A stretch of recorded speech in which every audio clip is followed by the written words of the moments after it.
Hello and welcome. I am Scrapperlock, and this is City of Heroes on the Rebirth server with Impulse Storm, who is level 28, and we are on a story arc for Laura Bernetti.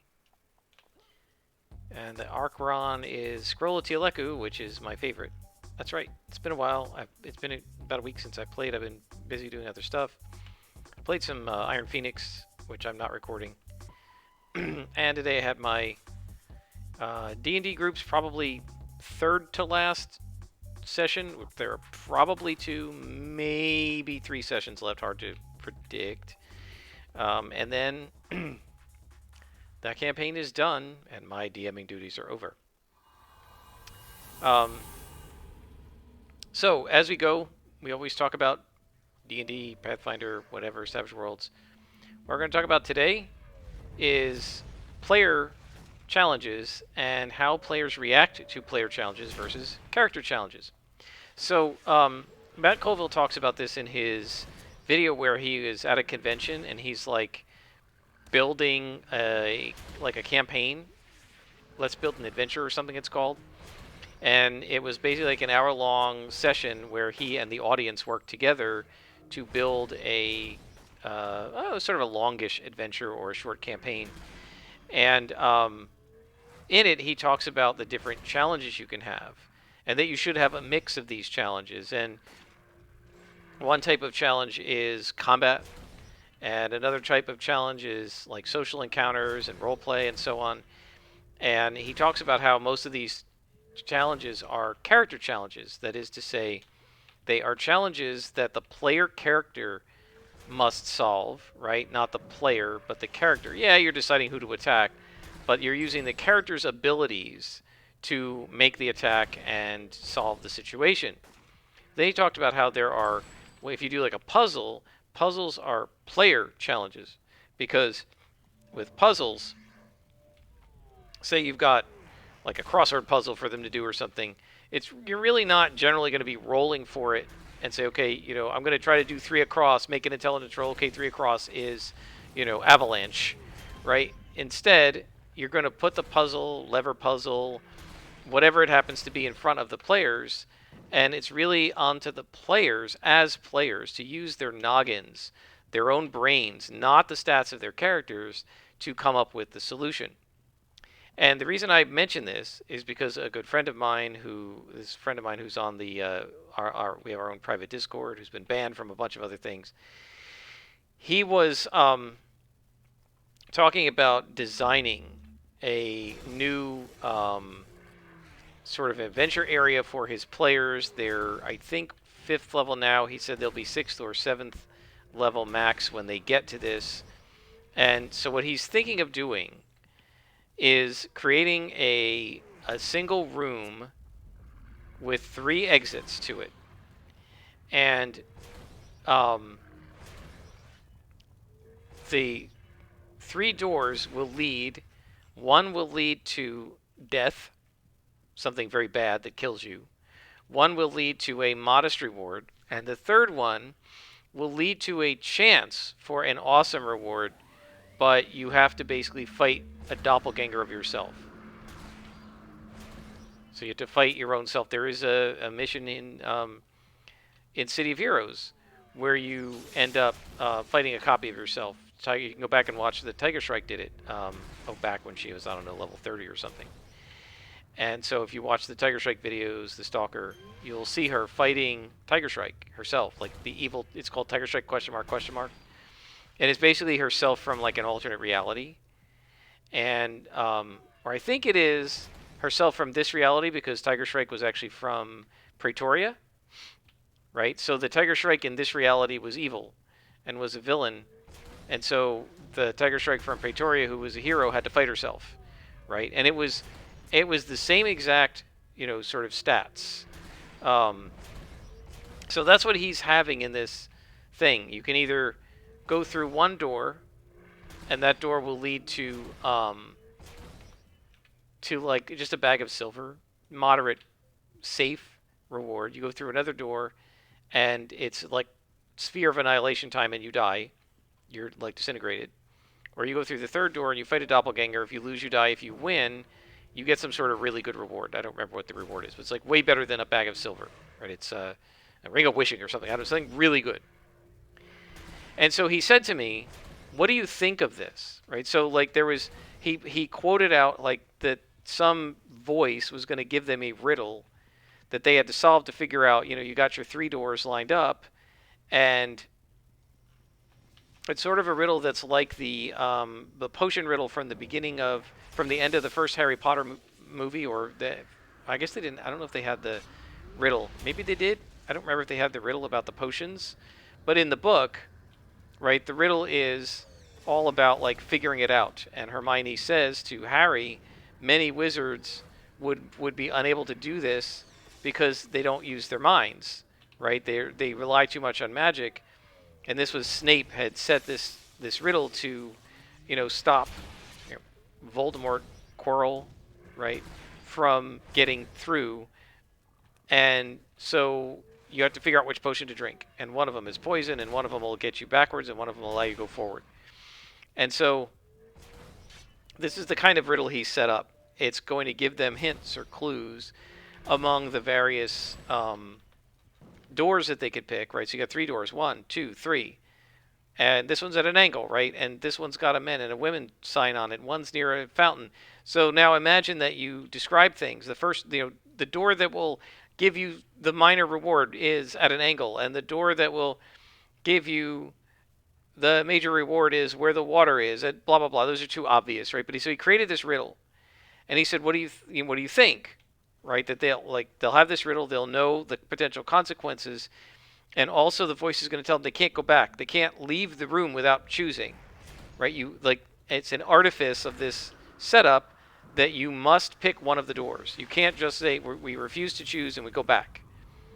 So you've either got to walk through the death door, you've got to try to choose, figure it out, and then decide, do you want to walk through the moderate reward or take the chance at the good reward or whatever. So what he's trying to do is give them a riddle and then make them choose between the guaranteed small reward or the chance of a huge reward but also a huge penalty, right? Trying to see if they're risk averse or risk prone, right? A risk prone person would take the chance of the big reward, throw the dice, let's see. And a risk averse person would be like, no, I'll take the sure thing, the 500 silver or 50 silver, whatever it is. And so he said, what do you think of this? And I said, well, I think your players aren't going to like it.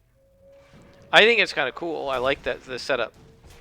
But I've done stuff like this before, and I always think it's cool as a GM. I think it's cool as a player, but players don't go for it. So what's going to happen is they're going to get into this room, and then the room is set up so that basically all of their game abilities, all of their superpowers, whatever it is, whether if it's champions, it's superpowers, and D&D, it's spells, all of your game abilities are useless in this room. You can't use scrying or augury or clairvoyance or teleport or mirror image or simulacrum or whatever possible alternative powers you could think of. You cannot use any of them to solve this problem. You have to use your brain, right? It's a player challenge, not a character challenge. So your character's abilities can't help you here. Here's the problem. Players tend not to like that. They built their character. They want their character's abilities to be useful in game. And saying, well, look, in this particular case, you're going to have player abilities working instead of character abilities. Well, players don't seem to like that, in my experience. And I was telling him about a Champions game I ran. So I ran a mush for Champions years ago, which is like a MUD, multi-user dungeon. Much means multi-user shared hallucination. And I was sort of the head wizard, as they call it, the head admin. And each of the admins was a GM. And well, the way we worked it, it ended up being unworkable. I thought it was a cool idea that just didn't work because the mush got too big, and some of the GMs just weren't reliable, unfortunately, even though I thought they would be. And then it was hard because the GMs were friends of mine, outside the mush or even in the mush. They were kind of buddies, and I didn't want to take the admin, what they call it, the royalty bit, away from them because they were my friends. I mean, it was very awkward. But in this mush, the way I worked it was each player character had to have a game master, right? And that game master specifically approved your abilities. You had to get approvals from multiple admins, but one of them was your game master. And the reason it had to be multiple admins is because your character could exist in the mush outside of your GM, and other GMs had to be okay with it too. And then you would. So what was supposed to happen was each GM was supposed to run a session for their player characters, and we signed up for different days. And say mine was Wednesday nights. And even though I was the head admin and I was doing everything else, and I probably shouldn't have done any actual GMing, I did because there was a shortage of us and we needed more, game masters. And so I was a GM, and I definitely GM'd for my group. And so what happened was, because I was very active, my players got to enjoy being GM'd more than other players on the mush whose GMs weren't as active. And so there was a lot of jealousy, there was a lot of resentment, there were a lot of complaints. You guys don't GM enough. You don't, like, people were asking for open GMing, like just GM for whoever is there, etc. So I said, okay, I'll do one. And I took this old plot that a friend of mine had done years ago, and it was for a guy named Game Master, right? And Game Master was kind of like the Riddler or whatever. He enjoyed matching wits with superheroes, and he also had a psychological limitation that he was fanatically honest, right? He wanted to win for real. He didn't want to cheat, and he also would punish you if you tried to cheat, right? And so what I did with this guy was I had him create a holographic image in the park and invite all the heroes on Earth or in the city to come to listen to him. And as part of the so when the image appeared, what he said was, I'm going to match wits with you, and if you fail, I'm going to blow up the city, and if you succeed, I promise to leave the city alone, right? And I'll go away. And so so what I expected to happen, right? And what I arranged was, I will run this every, say, Friday, and there will be a series of riddles, right? This was the plan. There were going to be 3 or 4 riddles, and you guys, the party would, the heroes, whoever wanted to, it wasn't just my characters. Anybody who wanted to could come in and solve the riddle. And the whole idea was that the riddle, it was pretty hard, but solvable, and it gave them something to role play about for the rest of the week. So when they were online with each other in the cafe or whatever, they could role play about the fact that these riddles were going on and speculate on when the next one was going to be. So it was basically just a short. It was meant to be a short couple-hour session. They would solve a riddle, and then they had to wait till next week for the next riddle. It was, it was very sort of, artificial, very kind of gimmicky, right? But this was my way of providing, I can't do a combat for 20 guys, right? You just can't, for whatever players show up. And I can't do a combat for all comers because I can't prepare for who's going to show up. So this was supposed to be a non-combat scenario where they could use some skill rolls, but mostly player abilities, right, to outsmart this criminal mastermind. And it let everybody roleplay with the big bad, head wizard GM, right? Everybody who wanted to got a chance, so that they could stop complaining that only my players in my group got to benefit from having the head wizard as their game master, right?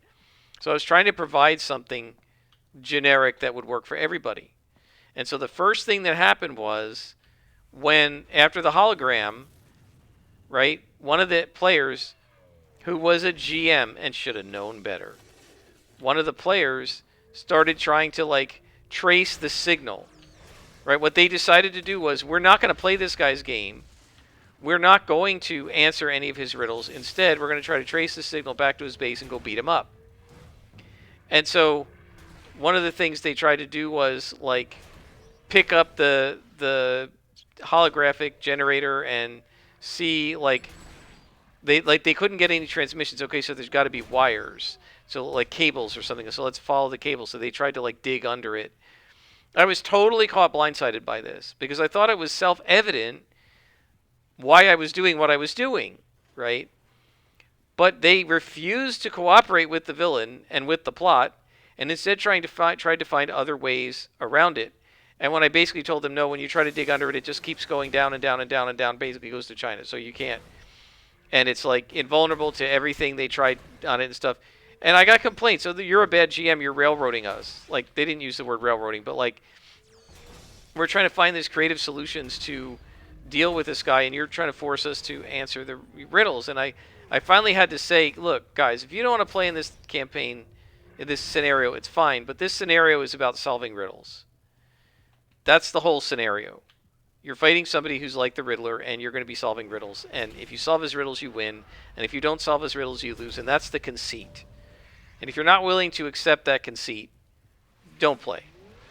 Right? And a bunch of them said, well, this sucks, and they got out of it. But my point is that players don't like being given these like Sophie's choices that don't include their powers and don't let them use their abilities to solve it with their abilities instead. Right? And so I told him, I don't think your players are going to like it. Now, I said, you know your players, but I think, probably 3/4 of players wouldn't like it because they're always going to try to find a way around it. They don't want to make this choice. They're going to want to find a way to get the good treasure without any negatives. It's just the nature of the beast of being a player. And they're going to do everything they can to get around it. When they hear this disembodied voice that tells them you have to do this, the first thing they're going to want to do is not do it. Right?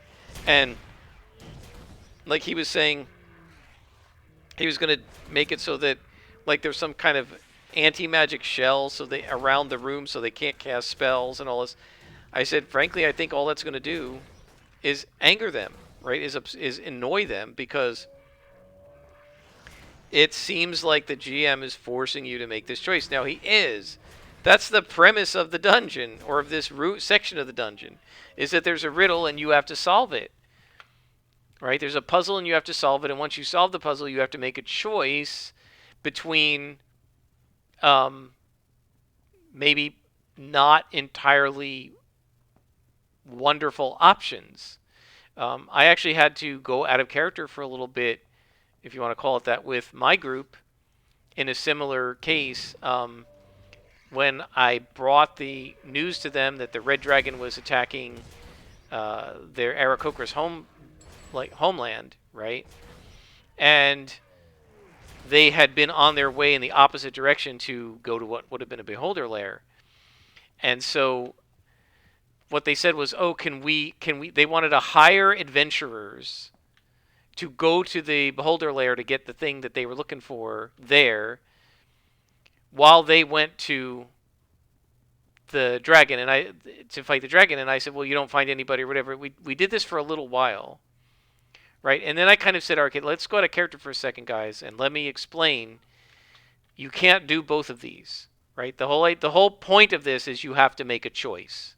Either you go save the Aarakocra's homeland, or you go to this other place and fight what was going to be the Beholder. They didn't know that, but go get this other thing that you're looking for. You cannot do both. Right? That's basically the setup here. And they were like, okay, then we'll go to his home. Right? They recognized. But yeah, players given a choice like that are always going to try to find a way not to have to make that choice.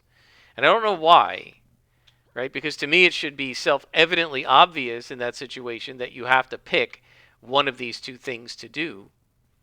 How are there 3 office workers Did I miss an elevator?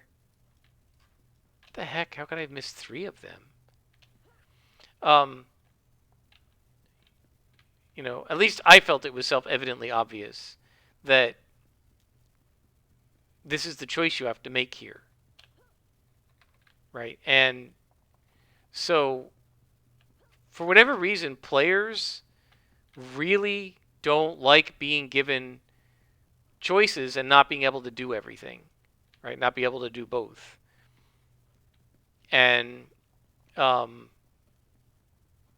by the way, so extremely much so, although I think this was a crappily done way to do it, that Mass Effect 3 got all kinds of terrible reviews from gamers because at the end of Mass Effect 3 you have to make a choice, and they didn't like the choices. Now, I think it was hated because all of the choices were bad. There was no victory option.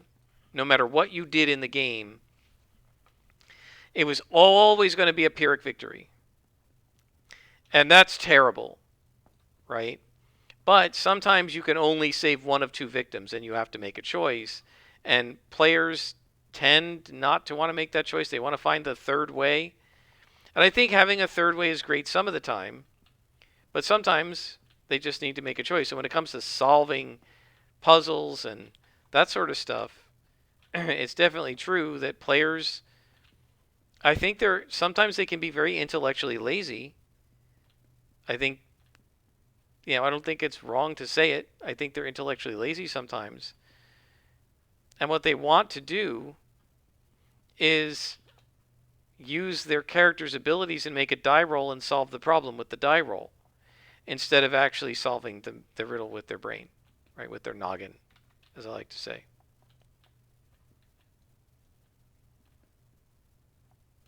So, yeah, it's definitely the case that players seem to want to bypass riddles and not actually solve them with their noggins. And in particular, if you set the riddle up not so that, well, there's no point to using your spells with it, but so that attempts to use your spells with it will just sort of auto fail. Players really don't like that.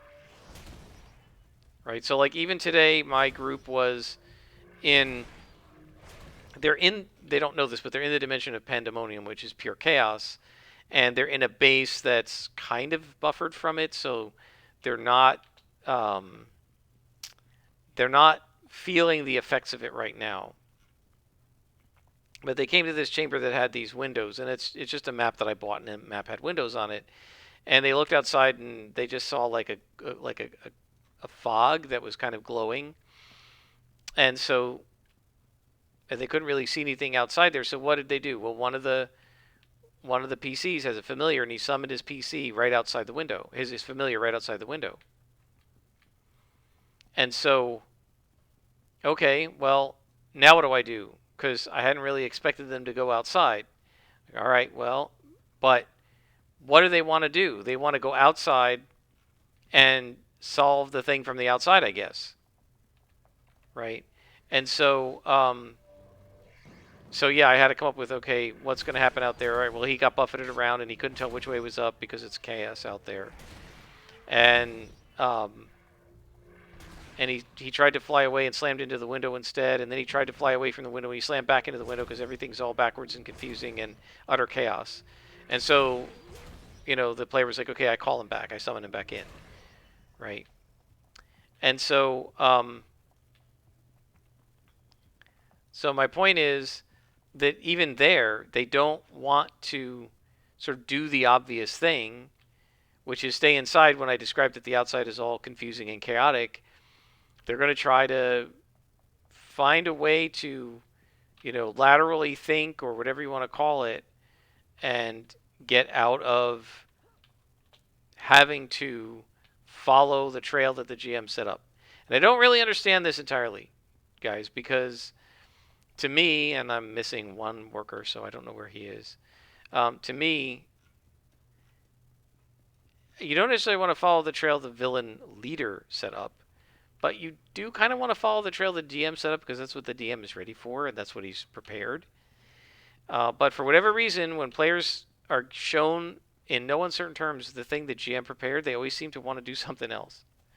And so I told this guy, if you have this booming voice say you can't go back for any way, your way back is barred, and you must choose between from among these options, your players are not going to want to do that, and they're going to want to find a way to go back, or find a way to dispel magic or whatever and get out of the room.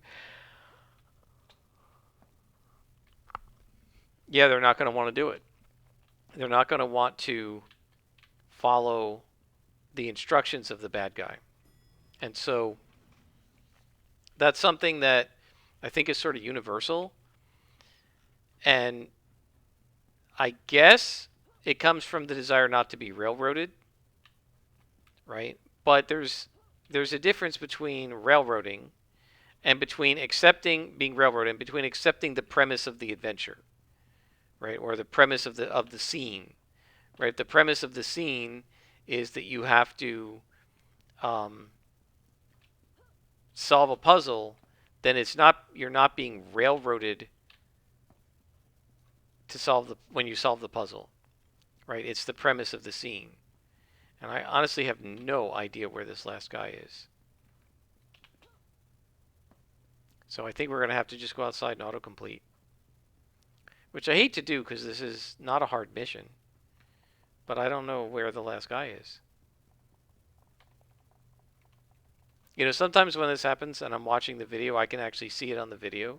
I'm like, there it was. How did I miss it? Let's talk briefly about the Mass Effect one and why that wasn't this. In the game Mass Effect, there were 3 games, and you had lots of choices. And I recognize the difficulty. What they were trying to do was keep track of all the possible choices you could have made in the game as a main character, Shepard. And at the end of the game, deliver options to you that reflected the choices that you had made in the game. And they failed miserably at this. Now, I can understand, and I have sympathy as a programmer, with why they would have failed miserably at it, because tracking that many variables across 3 different games is brutal. And I can understand why they might not have succeeded at doing that. Okay. However, they failed in such a spectacular way, and like how they would have thought this was okay, I don't know. In the game Mass Effect, it's possible to be a very, very, very good person, right? Or a pretty sort of nasty person. So you can be what's called a paragon or a renegade, right? And it's much like light side, dark side mechanics in the Force. You can be a full light side Jedi, a full dark side Jedi, or somebody kind of in between. And so, for the only character I ever finished Mass Effect 3 with, because I played it once, hated it, and never played it again, that character was a full-on Paragon for all 3 games. Never got Renegade points. Very rare. Once in a while you get Renegade points for what I think is a Paragon decision, but yeah, that's just, you know, I guess they didn't explain the options in the right way in that case. So I played this character through Paragon, Paragon, Paragon, Paragon, all the way to the end. And I completed the whole game. And at the end, basically, you're shot, you're wounded, you're staggering around with these really annoying animations. And as you get to the end, you have to make a choice. Right? And you're given 3 options. Basically, the Reapers, which are these AI, are attacking Earth. And they're this ancient AI that's been around for, 100,000 years. And every 50,000 years or so, they return to the galaxy from dark space out beyond the rim of the galaxy to reap, to basically take all of the resources that have been gathered by civilization in the last 50,000 years. And I guess use it to power themselves up or repair themselves or whatever, and then they go back into dark space and disappear again for 50 years. And so that's kind of the premise. And at the end, and so there are some artificial creatures called Geth that are at first seem to be working with the Reapers, but in the end, they realize the Reapers are going to destroy them too, right? And so there are lots of sides and factions and so forth. And it's all very cool. And then at the end of the game, you get these three choices. Option 1 is to basically send out an EM pulse that destroys all synthetics in the galaxy and destroys all technology in the galaxy. This saves the lives of everyone on all of the planets from being reaped and killed or imprisoned, enslaved, whatever. But it wipes out your allies, who are the other synthetics, the Geth, and it wipes out all technology, which means it destroys the mass relays that teleport people around outer space and basically cuts off every civilization from every other civilization. Pretty much if anything that's in our solar system could keep talking to each other, I guess. Maybe not even, because even radio and stuff wouldn't work. And so basically it bombs us back to the Stone Age, but the Reapers are destroyed.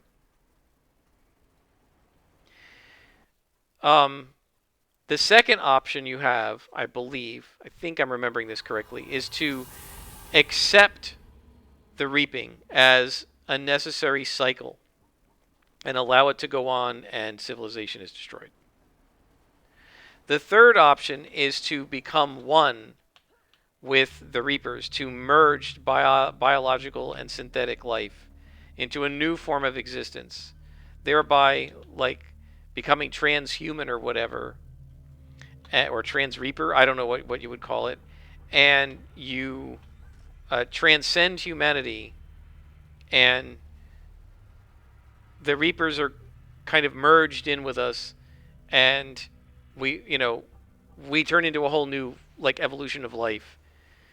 All three of these endings, the reason this is bad is that all three of these endings end life as we know it in the universe, in the galaxy, right? You start in Mass Effect 1, and you even say it in Mass Effect 1, and I think in Mass Effect 2, but I know you say it in Mass Effect 1, that because you're like, I mean, what you do at the end, allowing the reaping, one of the choices, that's what the bad guy, Saren, was doing in the original game.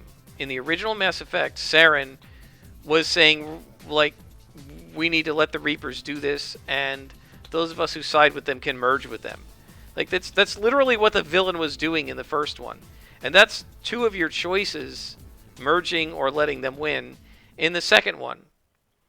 The only way to beat them is to destroy all technology and bomb Earth and everybody else back to the Stone Age.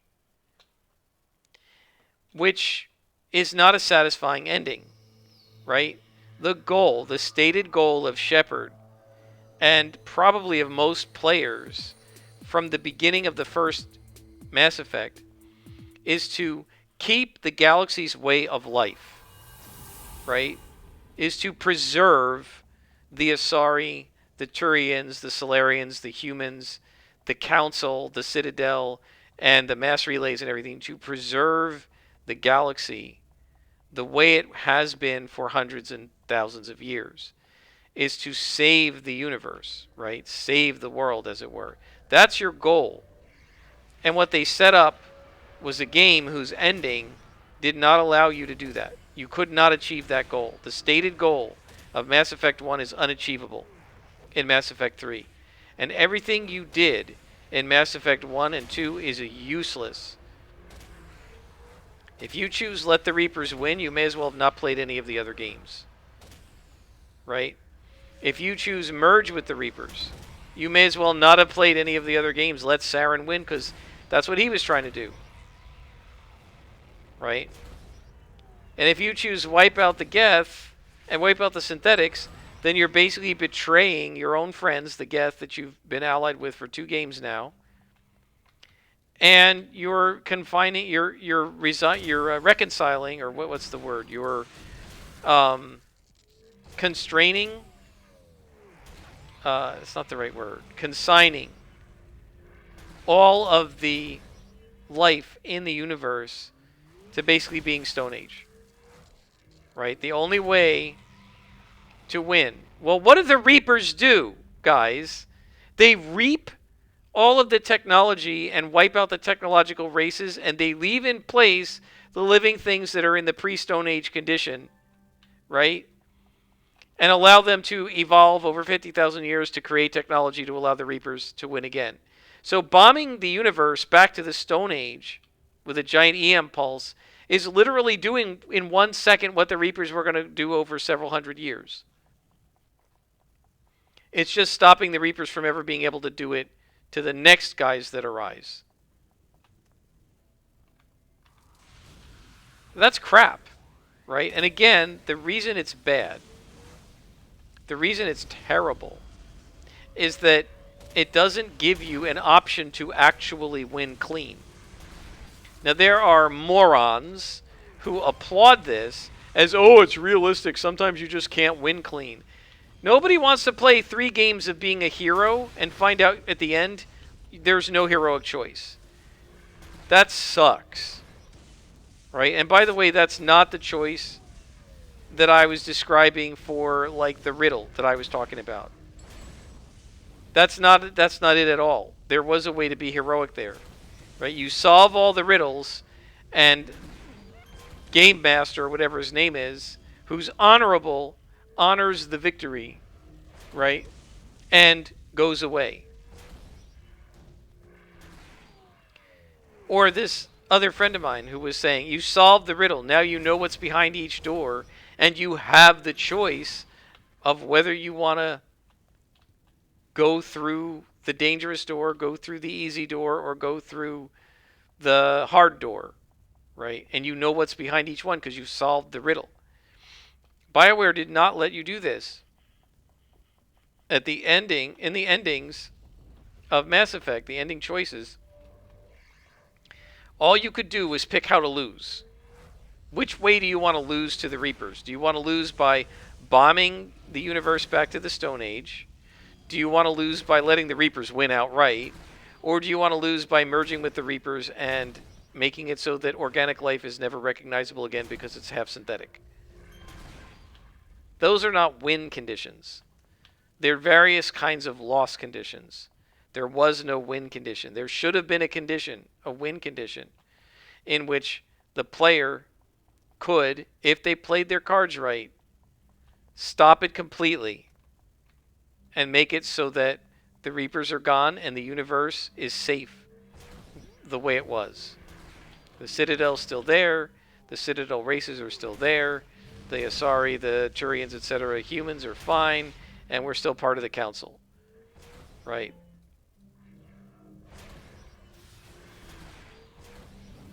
I mean, the implicit goal of all heroic stories in which the world is disrupted and you have to set things right again, which is exactly the way Mass Effect is in Mass Effect 1.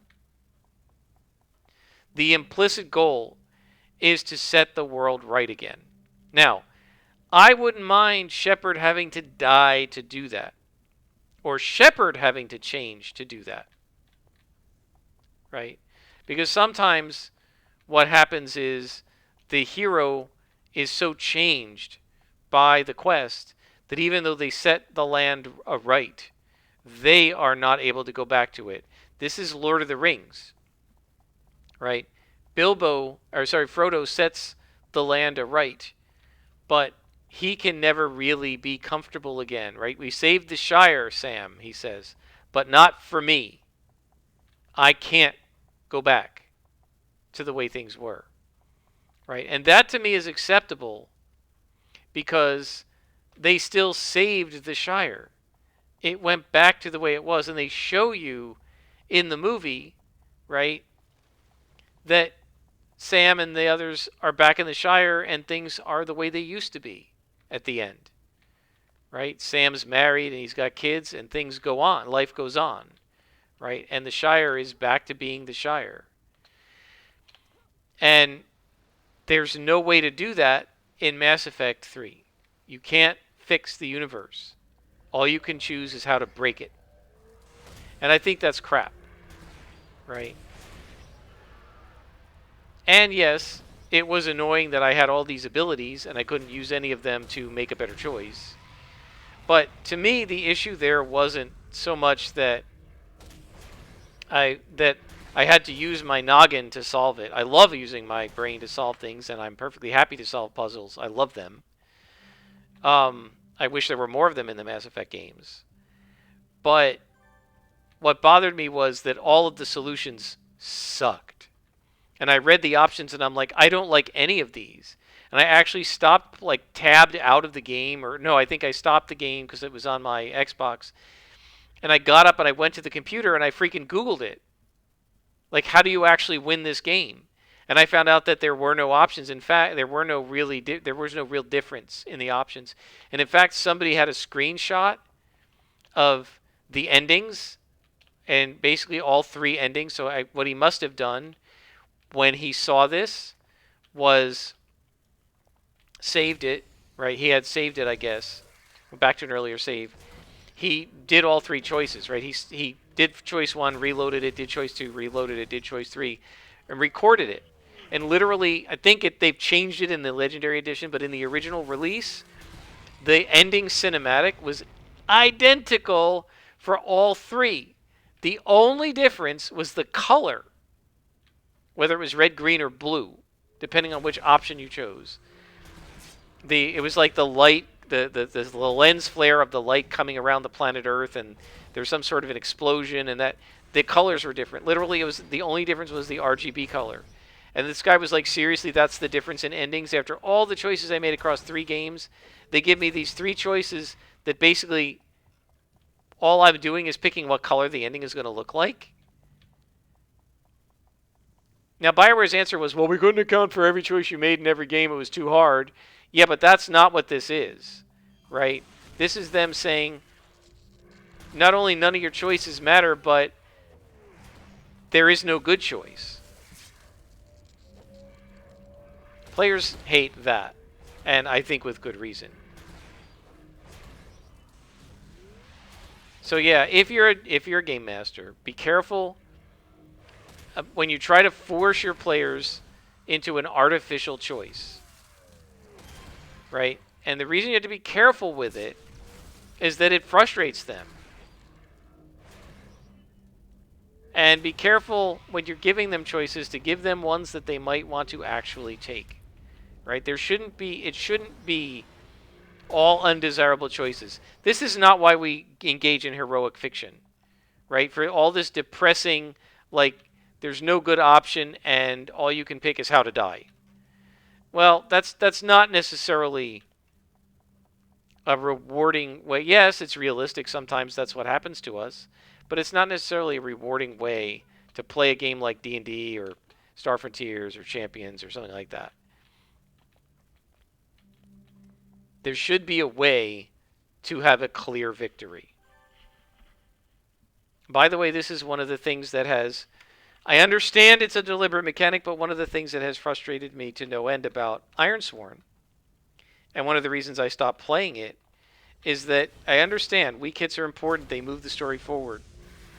But there have been times in that game when I've done everything that I could do, and my character's done everything right, and it seems like we're set up for an outright victory, and you, just by random rolls, even though it makes no narrative sense, you lose. And that kind of stuff I find very unsatisfying. Right? And it's not like I have to win all the time. But when all the narrative pointers are pointing toward a success, and you randomly roll up a 1 in 100 chance of a failure on 10 progress, that becomes very frustrating. And tempts me to overrule the dice. because it just doesn't seem like it fits here, right? This ending, and and I think that's a lot like what the Mass Effect game was. The Mass Effect ending was almost literally like a Starforged epic vow that you've been playing for years, and you've managed to collect all 10 boxes worth of success. Go watch my Starforge videos if you want to see what that means. And so you've got it, and then you're rolling your challenge dice on the choice, right? This final option, this final thing, is you making your progress roll. And literally the only way you could fail is if you roll double tens. And the only way you could get a weak hit is if you roll 110. And you roll double tens after playing. I mean, think about it.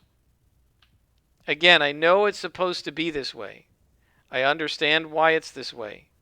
I just don't happen to like it. As a gamer, I don't happen to enjoy it.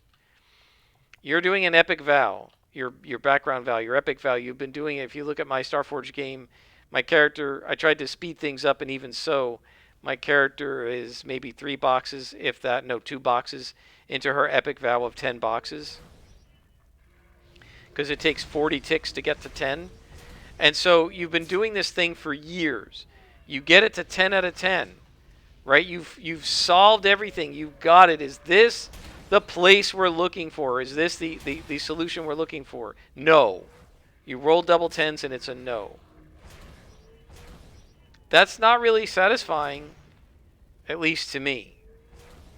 Say, well, okay, now you can keep playing the campaign, but yeah, we've been playing for 2 years and it's an epic vow. I mean, like, I was just talking to this friend of mine about my big bad evil guy. Like I said, my party is almost done. My players are almost done. They've got 3 rooms and then the boss. And they've been just creaming everything. Even stuff that's fairly tough.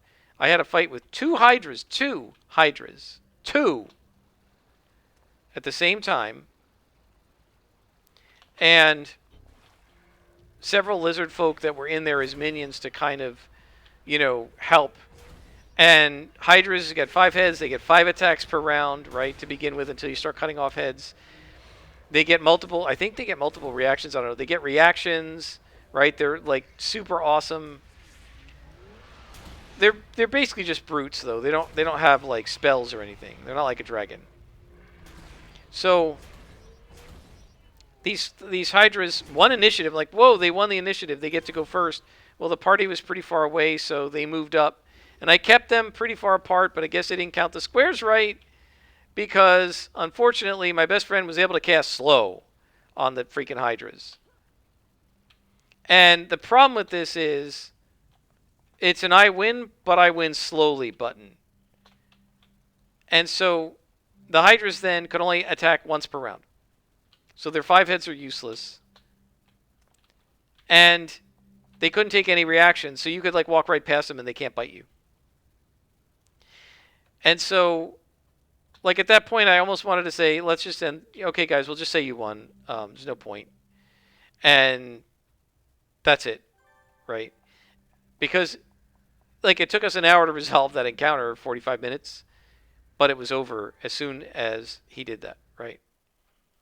So they've been creaming everything. And I said, gee, the big bad evil guy is pretty tough. I wonder if in a way I'm doing them a bit of a disservice, because these battles are so easy that I don't know if I'm lulling them into a false sense of confidence that's going to then make it so that they don't realize that this big bad evil guy can kick their asses if they're not careful. And so this one guy said, well, it's your final battle, right? I said, yeah. He said, either they're going to beat him or he's going to beat them. It's not your problem after that. I said, well, yeah. But I really don't want, and it's okay, it is okay to end a campaign on a TPK and say, okay, everybody died. And, we have to hope that someday one of the other Romans managed to defeat him, but that's not going to be part of this story. You guys died, and that's it, right? Yes, that's a valid ending, but I think it would be very unsatisfying, both to me and the players, to um, to have it end after all this, to have it end with a party wipe. That's not super satisfying, and it would be doing something similar, right? So my guys have worked really hard. They've got a wish. They're saving the wish. They're going to kill the Revenant. After the Revenant is dead, you wish him to know peace. Imagine if when I made that wish, I said, well, okay, he knows peace, but it releases the Titans and they come out and wipe out the universe, right, and destroy all the Roman stuff. They're trying to save the Roman Empire from this guy. A couple of them don't care that much about it, but 3 of them very much want to save the Roman Empire. They care very much about it. They're trying to stop the Titans, and they're trying to stop this bad guy. So if their choices were you can either kill him and free the Titans or leave the Titans imprisoned and let him destroy Rome, either way he destroys Rome, that would not be a satisfying ending. Because it's not allowing them to achieve their goal, right, which is to save the empire. So I think you always have to be careful when you're giving players choices to make sure that they can actually get a victory. It might be hard to get a victory. It might be difficult to see how the victory could be achieved. Those things are okay, but it needs to be possible to achieve an outright victory. Right? And even with Ironsworn, you get frustrated, it's still possible to achieve that outright victory. Not being able to do that can be frustrating, but when you don't even have the ability to do it, that's super frustrating. So, GMs, be careful about giving player choices versus character choices, and make sure that the choices matter, yes. Make sure that there is a possible outright win condition, as hard as it may be. Even if it's rolling double ones or something, there should be a way to get an outright win condition, and it should be apparent to the players, and they should have the option of choosing it or trying it. Let's stop there, and until next time, I am Scrapperlock, and this has been City of Heroes on the Rebirth server.